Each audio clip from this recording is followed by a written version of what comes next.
Saan naka-mute ako? O Sarah, ginagamit ang Middle East crisis bilang isang dahilan para hindi sumipot sa hearing bukas? Nako po, let's do this.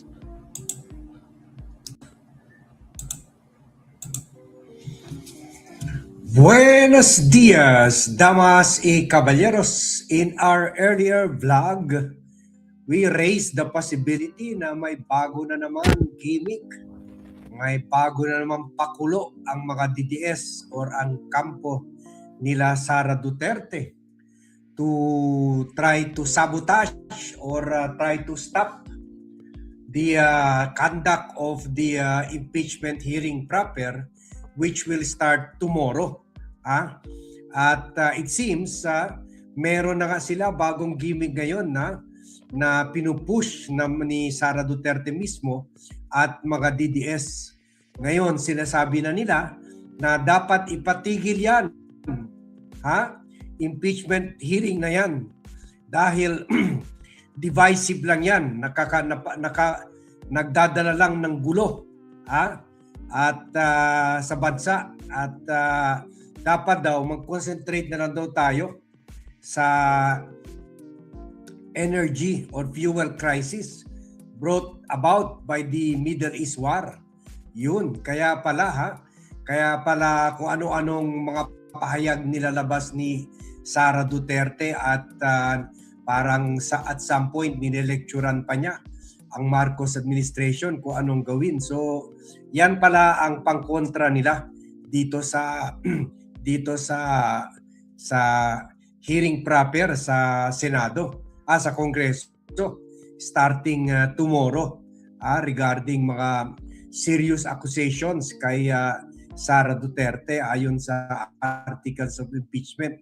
At nakahanda na sila Ramil Madriaga, sila former Senator Antonio Trillanes at iba pang mga witnesses at nakahanda na rin yung mga dokumento. Siyempre, formally, the Congress will move to subpoena. The Congress will issue a subpoena duces tecum sa AMLAC at saka mga bangko involved sa keeping the accounts na sinasabi sa mga articles of impeachment na comprising of ill-gotten wealth dahil hindi ma-explain ni Sara kahit sa almost 400,000 per month sweldo niya, hindi niya ma-explain kung bakit mayor pa lang siya, meron na siya na almost 3 billion joint account with her father, si Rodrigo Duterte. At meron rin sila monthly na parang financial contribution o parang share nila sa drug trade nila Michael Yang at iba pa mga Chinese nationals. So kaya talaga durog na durog talaga si Sara dyan. Kaya most likely she will not appear tomorrow. As of now, as of today, sinabi ni Congressman Terry Ridon, Vice Chair ng Committee on Justice, na wala pa silang balita whether appear si Sara Duterte. So most likely, she will not appear. Most likely, maybe by today or tomorrow, they will question the procedure before the Supreme Court dahil unfair daw sa kanila, persecution daw sa kanila. Although this committee hearing is conducted upon the orders of the Supreme Court. Kaya nakikita natin wala siya makuha tulong sa Supreme Court. Sobra na talagang pagbababoy ng Supreme Court sa mga batas natin at pag-amin na rin na mali yung decision nila last year sa isa sa mga requirement nila na dapat dumaan muna sa Justice Committee hearing kung pagbibigyan nila si Sara Duterte. So most likely. Pero the Duterte camp will try. Tingnan natin. They might try to bring this up before the Supreme Court. Baka maghahanap na naman sila ng grounds na bakit yung mga attorney nila, yung si POA, na involved sa katiwalian ay pinatanggal sa lista ng mga lawyers ni Sara. Baka i-question rin nila bakit hindi pwede mag-participate ng lawyer in behalf of Sara sa impeachment hearing sa Justice Committee, kung saan mga kongresista lang ang pwede magtanong at usisain at i-grill yung testimony ng mga witnesses. So baka yan, questionin rin nila yan. Pero for now, what is clear ay parang as we vlog earlier, decided si Sara Duterte not to appear in the trial. Wala naman talaga siya masasabi dahil baka maipit pa siya. Pareho sa tatay niya, baka aminin pa niya yung mga bagay-bagay na hindi niya dapat aminin. So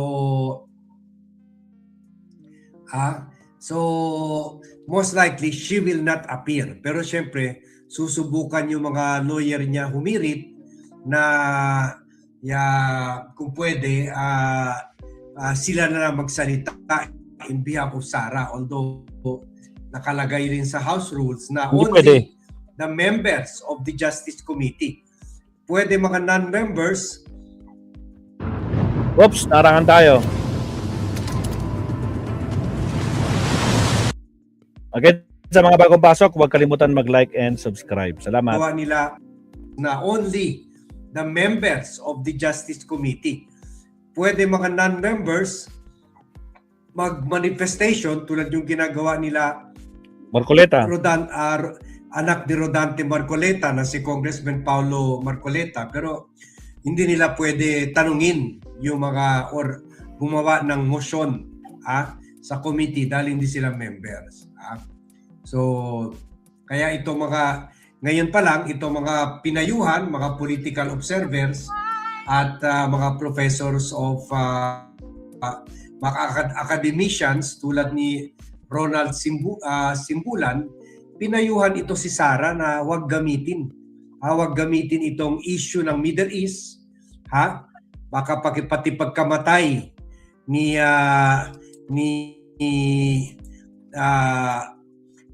former Iran leader Khomeini, Iba na yan. gagawin pa niya dahilan Palusot. para hindi sumipot sa Kongreso. Anong lawyer hinihingi niya na mag-represent sa kanya? Siya naman mismo lawyer. Pero yun lang, wala talaga tayo nakikita na anuman sign na naging dumaan ito sa law school. Kaya sabi dito si Professor Simbulan, pwede na excuse. Umapir ka na sa hearing proper to defend yourself and to answer the issues, to make contrary views about the accusations against you.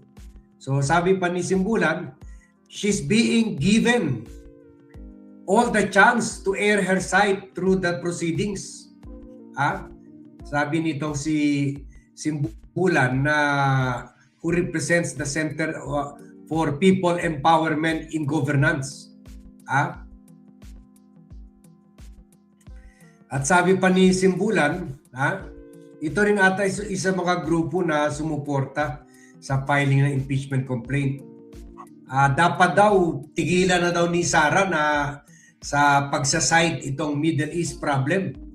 Sabi niya, because she's not even involved in the repatriation efforts. She's not even from the Department of Foreign Affairs. Yun sinasabi natin . Kaya pala paulit-ulit niya tinutumbok itong issue. Kasi yung palang ibig niya sabihin na dapat itigil na yung hearing habang may malaking problema tayo sa Middle East. So sabi ni Simbulan, hindi naman siya membro ng DFA. Bakit gumagawa siya ng mga pahayag dito sa mga repatriation? So sabi niya, it's very clear that she's just looking for an excuse not to appear. So klaro naghahanap lang ng excuse. Kasi alam rin niya na dapat magbigay siya ng clear excuse. Baka pati yung mga supporters niya they will grow suspicious sa kanya dahil sasabihin nila baka guilty kaya hindi umapir. So kaya ito na ginagawa niya dahilan na pati sa Middle East problem kumakapit to save face. Kasi mapapahiya siya sa hearing kung matameme siya at wala naman siyang maka-provide ng contrary evidence sa mga akusasyon laban sa kanya. Sabi pa ni Simbulan, if she has nothing to hide, she should not be afraid. And she and her lawyers must prepare their response to the Justice Committee for the sake of accountability. Oo nga eh. So, dapat meron siya mga 10 to 20 million a month. According to Attorney Francis, 10 to 20 million a month legal fees. Bakit siya matakot? Ando naman yung mga lawyer niya sa likod niya. Ando naman yun. So, siya naman mismo ay lawyer. So, ano pang kinatatakutan niya? Ang kinatatakutan niya, the truth. She's afraid of confronting the truth. Pareho rin yung sa tatay niya, si former President Duterte sa ICC, na puro delaying tactic, puro pagpatay sa investigasyon, pagpatay sa trial, kung ano-anong kine-question dahil wala nga talaga silang ebidensya. Pangtapat doon sa mga akusasyon sa kanya. So the same rin si Sara Duterte. Lalo na kung marinig na natin, masimulan na natin makita yung mga ebidensya na nilalatag na ng Justice Committee tomorrow. Pero tomorrow, most likely, they will first issue subpoena duces tecum. They will move to issue subpoena duces tecum. Kaya ang next hearing sa April pa para bigyan muna mga ahensya ng time para buuin itong mga dokumento na hihingan nila. So, yan po. This is our update as we move towards the crucial date sa hearing proper ng impeachment trial ni Vice President Sara Duterte tomorrow.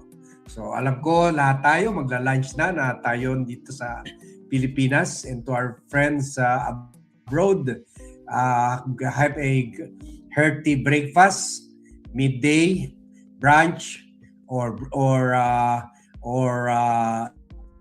early dinner, meet up with your family, or midnight snacking while viewing the Vlogcaster channel. Have a great meal, everyone, at tayo dito sa Pilipinas. We join you in having a healthy and fun lunch with the family. So, mucho mas gracias a todos. Thank you for joining me in this vlog, and see you in my next vlog. Yun, salamat Sir Bad. Ako po. So, mga kabsat, no? Mukhang gagawa lang ng palusot itong si Lustay, mga kabsat. Maraming salamat.